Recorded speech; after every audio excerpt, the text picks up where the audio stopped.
Hello বন্ধুরা, তোমরা সবাই ভালো আছো? আশা করি ভালো আছো।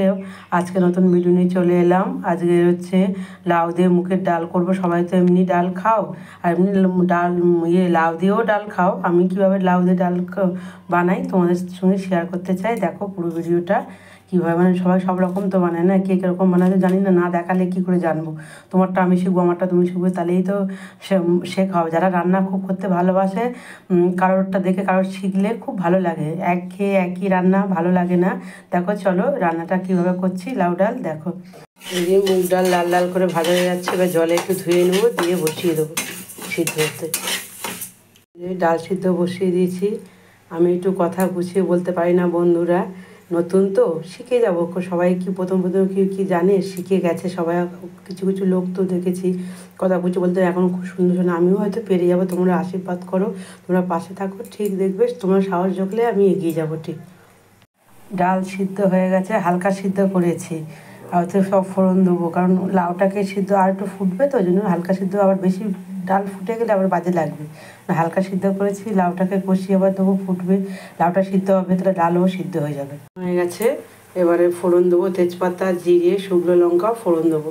তেল দিয়ে দিয়েছি, তেলও গরম হয়ে গেছে। একটু নুন দিয়েছি। আমার কিন্তু এই ফোড়ন দিতে গেলে ফাটলে খুব ভয় লাগে, নুন দিলে একটু ফাটাটা কম হয়।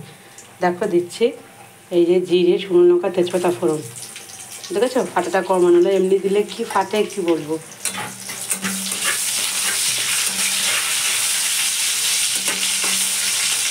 দিয়ে আদা কুড়িয়ে রেখেছিলাম, অল্প করে আদা কোড়া দিলাম। নিরামিষ ডালে তো একটু আদা কোড়া দিলে খুব ভালো লাগে। লাউ ডালে আদা কোড়া দিলে ভালো লাগে। দিয়ে হলুদ দিইনি, ওই জন্য এখন তেলের মধ্যে দিয়ে কষিয়ে নিলাম। দিয়ে লাউটা দেবো, টাকা দিলাম, দিয়ে ভালো করে নেড়ে নেবো। আর একটু পরিমাণ মতো নুন দেবো। ভাজা ভাজা হবে, তারপর ডাল দেবো। লাউটা কিছুক্ষণ ধরে কষিয়ে নিলাম, দিয়ে ডাল সিদ্ধটা দিয়ে দেবো। ডাল সিদ্ধটা দিয়ে দেবো, দিয়ে নেড়ে ছেড়ে জল দেবো। নেড়ে ছেড়ে জল দিয়ে দেবো বেশি করে, দিয়ে চিনি দেবো। পরিমাণ মতন দিতে হবে, সেটা সবাই জানো। আর চিনিটা একটু বেশি লাগবে, কারণ এই লাউ ডালে একটু মিষ্টি মিষ্টি না হলে ভালো লাগবে না, কিন্তু চিনি দিলাম। আর যারা কম খাবে তো কম দেবে, একটু মিষ্টি মিষ্টি হলে খুব ভালো সুন্দর টেস্ট হয়। এবার ফুটবে, দিয়ে নামানোর আগে একটু ঘি ছড়িয়ে দিয়ে নামিয়ে নেবো। ডাল হয়ে গেছে, এবার ধনে পাতা ছড়িয়ে দেবো।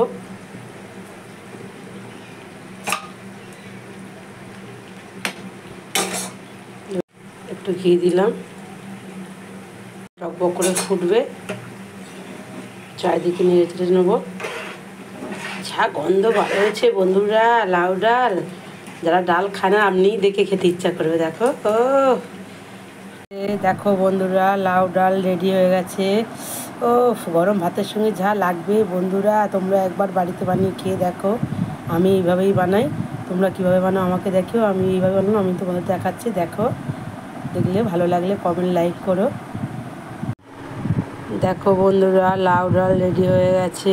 দেখে তো এক্ষুনি যেন ভাত খেয়ে নিই। লাউ ডাল তো গরমের সময় সবারই প্রিয়, সে তো জানি। বাঙালিদের তো লাউ ডাল খুবই প্রিয়। আমি আজকে বানালাম, তোমাদের সঙ্গে ভিডিওটা শেয়ার করলাম। ভালো লাগলে লাইক কমেন্ট করো।